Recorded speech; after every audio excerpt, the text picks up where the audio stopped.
Bismillahirrahmanirrahim. Assalamualaikum warahmatullahi wabarakatuh. Om Swastiastu, Namo Buddhaya, salam kebajikan. Taibipun.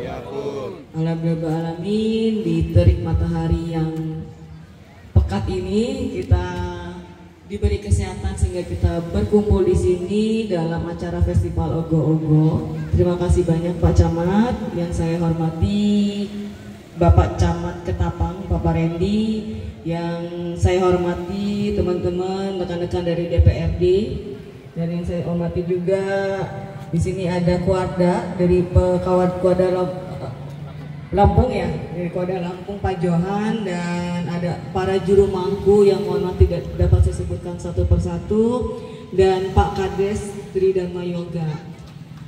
Pak Bupati menitipkan salam, mohon maaf dari beliau tidak dapat hadir, dan saya di sini mewakili beliau untuk menghadiri acara Festival Ogo-Ogo ini. Tadi saya datang ke sini sangat kaget ya, antusias banget. Jadi makanya tadi Pak Camat nunggu saya agak lama, karena saya sempat video-videoin dulu gitu Pak. Karena ini saya pertama kali ini saya datang ke sini, saya dibuat terpana gitu, sehebat ini gitu acara ini karena saya pertama kali itu saya datang ke sini, kan ini yang kedua ya.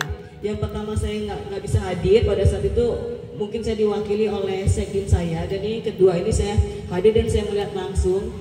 Kebetulan saya video-video nanti saya upload di YouTube ya. Dan kemudian juga saya juga bikin YouTube gitu, jadi biar nanti mengangkat. Ini sayang sekali, mungkin ini adalah untuk promosinya Pak Camat, Pak Kadet, karena festival seperti ini seharusnya memang kita promosinya lebih matang lagi. Seharusnya nanti kerjasama dengan Kominfo, ada influencer nanti next ke depannya yang di ketiga nanti gitu, kita mengundang influencer. Jadi para influencer, Kominfo dari dinas-dinas terkait dapat mendukung acara ini gitu Pak Camat, Pak Kadet. Jadi mungkin di sini kan aku lihat tadi banyak UMKM juga, kita bisa memberdayakan UMKM yang ada di sini yang dihimpun oleh Dinas Koperasi dan UMKM. Kita hadirkan juga Dekranasda dari sini. Jadi nanti para UMKM dari segi kuliner dan dari segi souvenirnya itu akan terangkat gitu. Yang pertama itu ya tadi itu promosinya. Jadi kalau bisa nanti kita mempromosikannya itu sampai keluar Lampung.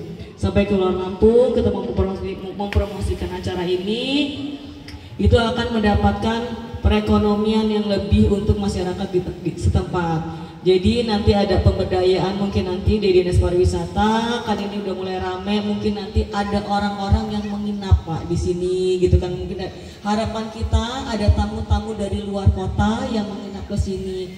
Jadi nanti ada pemberdayaan mengenai sadar wisata, dan nanti juga ada pemberdayaan mengenai bagaimana pengelolaan homestay. Jadi homestay itu, para wisatawan itu ikut aktivitas para penduduk lokal yang ada di desa setempat. Mereka ikut aktivitas, mereka melihat aktivitas sehari-hari yang dilakukan oleh warga. Kita hanya menyiapkan kamar saja, hanya kamar saja secukupnya yang ada. Kalau memang ada kamar lebih, satu kamar, siapkan satu kamar. Jadi setiap warga itu bisa membuka homestay. Karena arti nama homestay yang sesungguhnya itu adalah berinteraksi bersama warga setempat. Jadi wisatawan tuh nginepnya di rumah penduduk, memang nginep di rumah lokal penduduk. Itulah arti homestay yang sesungguhnya, seperti itu. Jadi ini tadi aku lihat kan info dari Pak Camat udah kedua kali ya. Mungkin nanti ini bisa didaftarkan ke KEN Pak, Karisma Event Nusantara. Karisma Event Nusantara itu udah event nasional seperti itu. Jadi itu nanti ada syarat-syarat tertentu. Nanti bisa datang ke Dinas Pariwisata dan Kebudayaan, ke dinas kita, atau nanti bisa kita melalui WA atau melalui telepon. Nanti kami beritahu cara-caranya. Itu ada ada syarat-syaratnya yang harus dipenuhi. Minimal kita mengikuti minimal acara itu ada 3 kali berturut-turut. Kalau di Lampung ini udah namanya Festival Krakatau dan Festival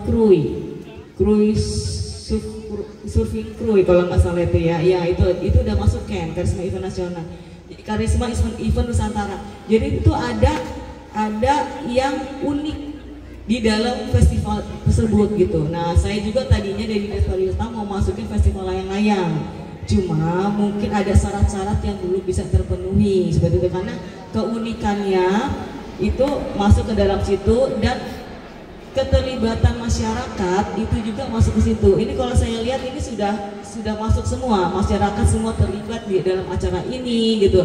Ini ada uniknya acara ini. Nah, itu nanti bisa didaftarkan mungkin Pak tahun depan, karena kan syaratnya 3 kali berturut-turut. Tahun depan bisa daftarkan ke Ken. Nanti kalau udah masuk Karisma Event Nusantara, itu nanti udah masuk ke event Indonesia udah nasional. Kita nggak kalah dengan nanti Festival Dieng, kita nggak kalah dengan Festival Banyuwangi seperti itu. Insya Allah nanti rencananya dari Dinas Pariwisata kita akan ada yang namanya Festival Budaya. Tadi saya juga udah menyampaikan sedikit wacana ke Pak Camat gitu. Jadi nanti setiap kecamatan itu menampilkan kebudayaannya yang unik tersendiri seperti itu. Kalau saya sarankan di Ketapang itu menghadirkan ogoh-ogoh. Cuma tadi kan ngobrol-ngobrol, ogoh-ogoh ini dihadirkan kan pada saat menyebut Hari Raya Nyepi. Nah, mungkin nanti kalau memang bisa gitu, tidak harus Hari Raya Nyepi, tapi dalam tema untuk mendukung festival budaya di Kabupaten Lampung Selatan seperti itu. Itu nanti setiap kecamatan menampilkan budayanya masing-masing yang diunggulkan. Nah, ini anggarannya ada nanti di Dinas Pariwisata. Mudah-mudahan ini bisa terlaksana, mudah-mudahan ini bisa di-ACC gitu kan.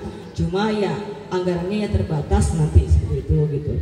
Nah, itu aja mungkin yang dapat saya sampaikan. Oh ya, satu lagi di sini mungkin perlu adanya pelatihan sadar wisata, pelatihan SDM, karena SDM itu sangat penting sekali.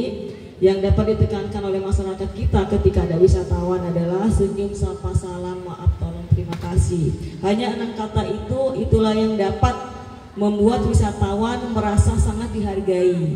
Bagaimana cara kita melayani wisatawan? Bagaimana ketika wisatawan itu sekarang kan banyak nih wisatawan beragam jenisnya ya. Ketika mereka marah, apa yang harus kita lakukan gitu? Kita harus tetap senyum, sapa, salam, maaf, tolong, terima kasih itu harus tetap diterapkan kepada masyarakat di sini jika untuk bisa menunjang pariwisata yang akan datang gitu.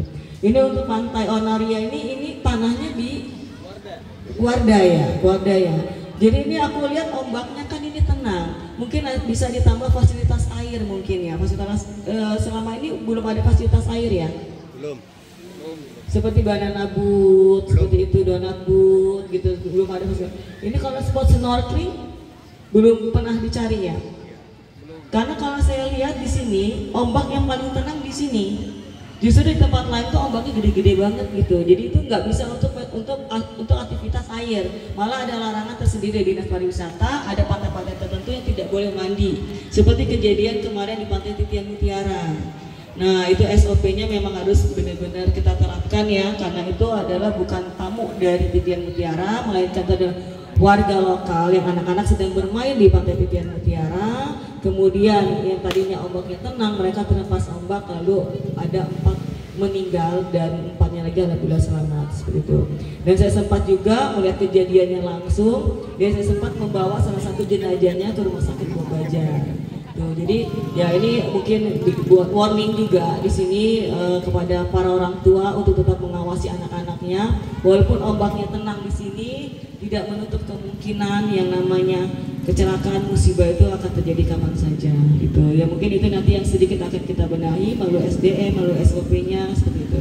Nanti kalau memang perlu ada bantuan-bantuan seperti itu diutarakan aja di Musrenpa untuk masalah jalan dan lain-lainnya. Kalau ada bantuan-bantuan yang berhubungan dengan kebudayaan di Dinas Pariwisata itu kita ada bantuan untuk musik ya, alat musik, kita ada bantuan alat musik seperti itu. Jadi bisa aja nanti dikirimkan proposalnya. Dan kemarin juga saya hadir di acara event daerah yang dihadiri oleh Pak Riko Menoja dari DPR RI 7, yang beliau adalah memang pusatnya untuk kepariwisataan dan ekonomi kreatif.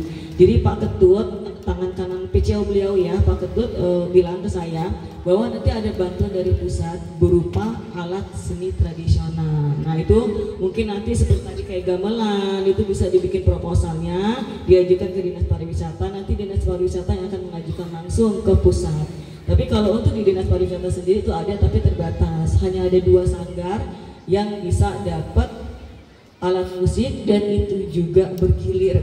Karena kita kan nggak dari Pokir Dewan juga dan lihat juga dari Musrenbang juga ya, permintaan dari ketika Musrenbang itu banyak sekali permintaan dari para kecamatan Kabupaten Lampung Selatan untuk minta alat musik dan untuk minta baju tari. Nah itu nanti yang kurang-kurang dari kita nanti kita usulkan langsung ke pusat. Mudah-mudahan semua yang kita harapkan dapat berjalan lancar.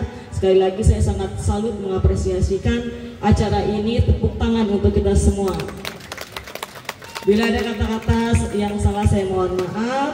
Wabillahi taufiq wal hidayah. Wassalamualaikum warahmatullahi wabarakatuh. Om Swastiastu. Oh iya, mohon maaf tadi untuk membuka acara sekalian sama Pak Camat aja berdua kita di sini Pak Camat. Pastikan ngomong.